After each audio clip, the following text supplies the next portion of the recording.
ನೀವು ನಿಮ್ಮ ಬಾಲ್ಯದಲ್ಲಿ ಅಪ್ಸರಾ ಪೆನ್ಸಿಲ್, ನಟರಾಜ ಪೆನ್ಸಿಲ್ ಅಂತ ಯೂಸ್ ಮಾಡಿರ್ತೀರ ಅಲ್ವಾ? ಅಪ್ಸರಾ ಪೆನ್ಸಿಲ್ ಮಾತ್ರ 5 ರೂಪಾಯಿ, ನಟರಾಜ ಪೆನ್ಸಿಲ್ ಮಾತ್ರ 3 ರೂಪಾಯಿ. ಆದ್ರೆ ನಿಮ್ಗೆ ಒಂದು ಶಾಕಿಂಗ್ ನ್ಯೂಸ್ ಗೊತ್ತಾ? ಇವೆರಡು ಬ್ರ್ಯಾಂಡ್ ಪೆನ್ಸಿಲ್ಗಳನ್ನ ತಯಾರಿಕರು ಬಂದು ಒಂದೇ ಕಂಪನಿ ಆಗಿರುತ್ತೆ, ಅದೇ ಹಿಂದೂಸ್ತಾನ್ ಪೆನ್ಸಿಲ್ ಪ್ರೈವೇಟ್ ಲಿಮಿಟೆಡ್. ಒಂದೇ ಕಂಪನಿಯವರು ಪ್ರಾಫಿಟ್ ಜಾಸ್ತಿ ಆಗ್ಲಿ ಅಂತ ಎರಡು ತರ ಬ್ರ್ಯಾಂಡ್ ಕ್ರಿಯೇಟ್ ಮಾಡಿ ಅಡ್ವರ್ಟೈಸ್ಮೆಂಟ್ ಕೊಡ್ತಾರೆ. ಈ ಎರಡು ಬ್ರ್ಯಾಂಡ್ ಗಳನ್ನ ಪ್ರಮೋಟ್ ಮಾಡ್ಬೇಕಾದ್ರೆ ಅಪ್ಸರಾ ಪೆನ್ಸಿಲ್ ನ ಡಾರ್ಕ್ ಪೆನ್ಸಿಲ್ ಹಾಗೂ ಇದ್ರ ಕ್ವಾಲಿಟಿ ತುಂಬಾ ಚೆನ್ನಾಗಿದೆ ಅಂತ ಪ್ರಮೋಟ್ ಮಾಡ್ತಾರೆ. ಆದ್ರೆ ನಟರಾಜ ಪೆನ್ಸಿಲ್ ನ ಪ್ರಮೋಟ್ ಮಾಡ್ಬೇಕಾದ್ರೆ ಎಕನಾಮಿಕಲಿ ಅಫೋರ್ಡಬಲ್, ಯಾರು ಬೇಕಾದ್ರೂ ಈ ಪೆನ್ಸಿಲ್ ನ ತಗೋಬಹುದು ಅಂತ ಪ್ರಮೋಟ್ ಮಾಡ್ತಾರೆ.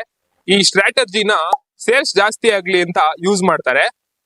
ಆ ಸ್ಟ್ರಾಟಜಿ ನೇಮೇ ಮಲ್ಟಿಪಲ್ ಬ್ರ್ಯಾಂಡಿಂಗ್ ಸ್ಟ್ರಾಟಜಿ. ಈ ಸ್ಟ್ರಾಟಜಿನ ಇದೊಂದೇ ಕಂಪನಿ ಅಲ್ಲ, ಎಷ್ಟೊಂದು ಕಂಪನಿಗಳು ಯೂಸ್ ಮಾಡ್ತಾರೆ. ಅದ್ರೊಳಗೆ ನೀವು ಡೈಲಿ ಯೂಸ್ ಮಾಡೋ ಡವ್ ಸೋಪು ಹಾಗೂ ಲೈಫ್ ಬಾಯ್ ಸೋಪು, ಇವೆರಡು ಸೋಪನ್ನು ತಯಾರಿಕರು ಬಂದು ಒಂದೇ ಕಂಪನಿ ಆಗಿರುತ್ತೆ. ಹಾಗೂ ನಿಮ್ಗೆ ಗೊತ್ತಿರುತ್ತೆ ಪೋರ್ಸ್ ಕಾರ್ ಹಾಗೂ ವೋಲ್ಕ್ಸ್ ವ್ಯಾಗನ್ ಕಾರು, ಇವೆರಡು ತಯಾರಿಕರು ಬಂದು ವೋಲ್ಕ್ಸ್ ವ್ಯಾಗನ್ ಆಗಿರುತ್ತೆ.